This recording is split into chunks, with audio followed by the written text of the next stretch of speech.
Le croyant humble et consacré, dit le texte, devrait être encouragé par ceux auxquels le Seigneur a conféré de plus lourdes responsabilités. Qui sont donc ces hommes? Des pasteurs? Le premier travail du pasteur n'est pas d'amener des gens à Christ. Ce travail-là, dans le plan de Dieu, doit être accompli par chaque croyant. Lorsqu'il travaille là où il y a déjà des fidèles, le prédicateur devrait commencer non pas par chercher à convertir tous les incroyants, mais par entraîner les membres d'Église à coopérer convenablement à ses efforts. Qu'il s'occupe de chacun d'entre eux, s'efforçant de les amener à rechercher une expérience religieuse plus profonde et à travailler pour les autres. Lorsqu'ils seront ainsi préparés à soutenir les prédicateurs par leurs prières et leurs travaux, le succès viendra de toute évidence. Le pasteur ne devra jamais faire l'œuvre qui incombe à l'Église.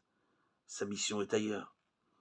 La prédication n'est qu'une petite partie de l'œuvre qui doit être accomplie pour le salut des âmes. L'Esprit de Dieu convainc les pécheurs de vérité et les place au sein de l'Église. Les prédicateurs doivent faire leur part, mais ils ne peuvent accomplir la tâche qui incombe à l'Église.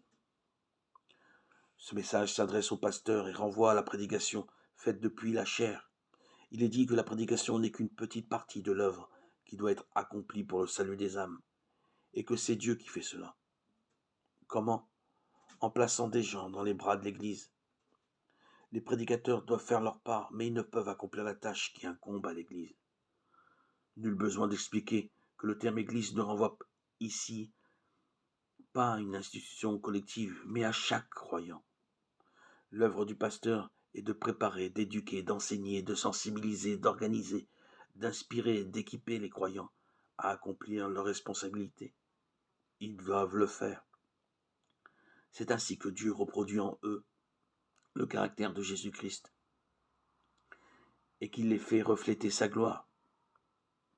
Un chrétien qui n'est pas impliqué dans la mission est voué à la mort spirituelle. Comme un enfant qui ne bouge pas, cette personne bientôt s'atrophie et meurt.